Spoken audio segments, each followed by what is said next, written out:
Welcome back to another Tip Thursday with me, Connor Klein. This is the Zara Experience and I'm speaking to you from Odessa in Ukraine. In this video I'm going to be giving you some great advice if you're planning to come and visit here, because I'm going to give you the 5 do's and don'ts for Ukrainian etiquette so that you don't upset your new local friends or old local friends when you get here to Ukraine. So if you're new to the channel, consider subscribing, squeezing that red subscribe button and whacking the notification bell beside it, because that way you'll get notified.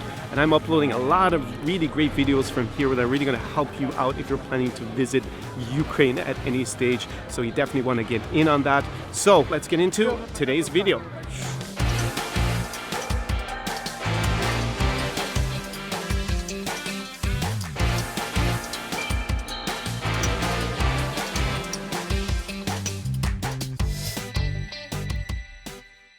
So below in the description to this video, you're going to see a link to PureVPN. So that's for virtual private networks. So when you're traveling, virtual private networks are really important for keeping your data secure and all that stuff, and for maybe logging in to things that might be inaccessible otherwise when you're traveling. So definitely, if you're interested in a virtual private network, boom, it's below in the description.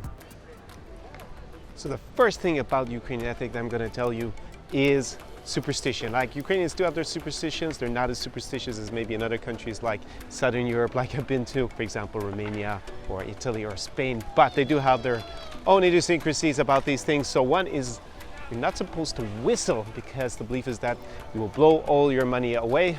Something in this part of the world, post-Soviet space, is definitely interesting to hear. Another thing that you don't want to do is shake hands across a threshold. That's also considered very bad luck. The third superstition I'm going to give you is never take the garbage out after sunset.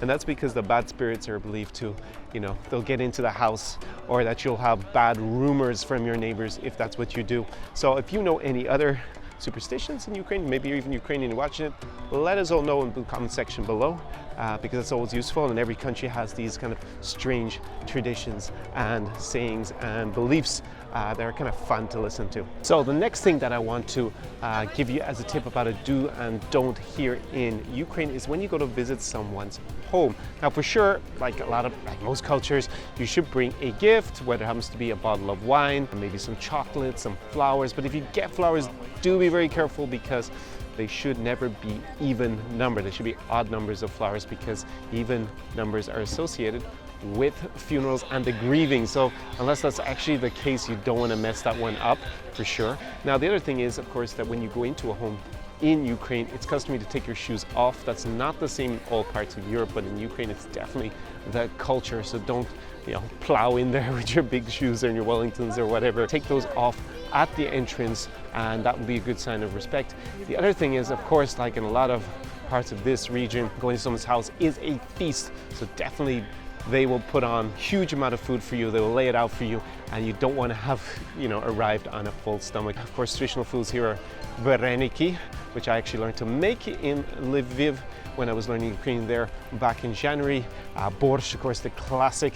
So definitely you want to get into those, and maybe you're washing it down with medovuka, which is a honey liqueur that's quite popular here in Ukraine. Now that brings me into the second, well, it's going to be the third do's and don't for you, and that's to do with toasting when you have your drink. Because in Ukraine, again, like in, say, Russia, it's pretty similar. They have this tradition of toasting, and it's not like you go budma with your drink, you toast up your drink and you just say that one word like cheers. And there is the Ukrainian word budmo that they use, and that's definitely acceptable. But like Russians don't really have a word, or the Russian language, I should say, doesn't really have a word for cheers like as convenient as the Ukrainian one. And that's because the tradition also here in Ukraine is to actually toast, actually kind of give a little speech. And that's kind of something that you should also be aware of, that you just don't say cheers, or you can say at the beginning, like to the meeting, to the greeting, if you're with a group of friends. But if you're at an actual dinner, then you're kind of expected to make a little bit of a speech. Would have been the kind of more traditional toasting that also we have in the United Kingdom, in that sense, and a lot of other Western European countries, where you kind of have a little bit of a spiel about the host, about the surroundings, or about your emotions of being there. And that's something that is quite different in this part of the world in Ukraine. So one thing to expect is if you go into a nice restaurant or a theater, you're going to have to check in your coat and your bag and everything else, and that's a little bit more formal than maybe you're used to in other countries in Europe in particular. Here it's the standard norm, no coats on the back of the chair, anything like that. Here they're going to make sure that you have it checked in on a hanger when you come into the restaurant. So definitely a mistake that you want to avoid when you're here in Ukraine is confusing this country with Russia. Now, the countries, of course, are neighbors. They do have, common history together, but they are definitely not the same thing. And in 1991, Ukraine became an independent country. Now, in the past, it mightn't have been such a big faux pas, but since the annexation of Crimea and the war in the east of the country, sensibilities are definitely more heightened about this issue. So you definitely won't want to start saying that you're in Russia or asking Ukrainians what it's like, to be Russian or something. And I understand that it can get a little bit confusing if you're unfamiliar with the region because, of course, here in Odessa, lots of people are actually speaking in Russian, the language. That reminds me a lot of Ireland, where I was born, because there, of course, everybody, 95% of the population speaks English as their first language, and on a daily basis, you really only hear English. And in a city like Odessa, that's also the case in reality.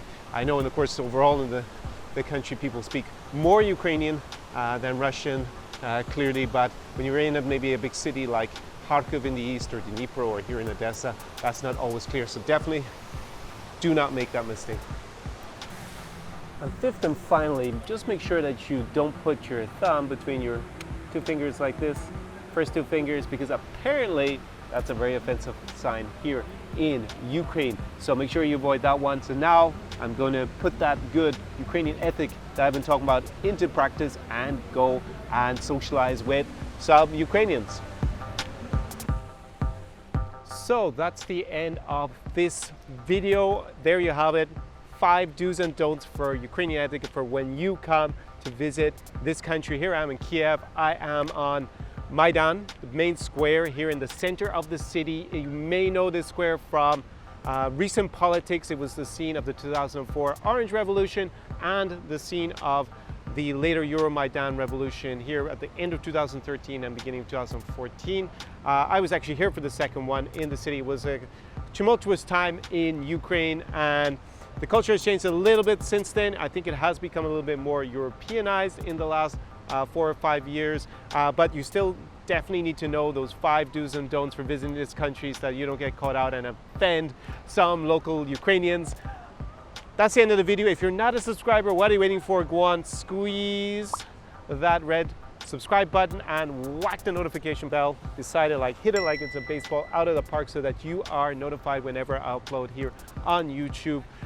That's going to be it from today's video. If you have visited Ukraine or you have something to say about Ukrainian culture and the etiquette here, then definitely drop me a comment below in the comments section.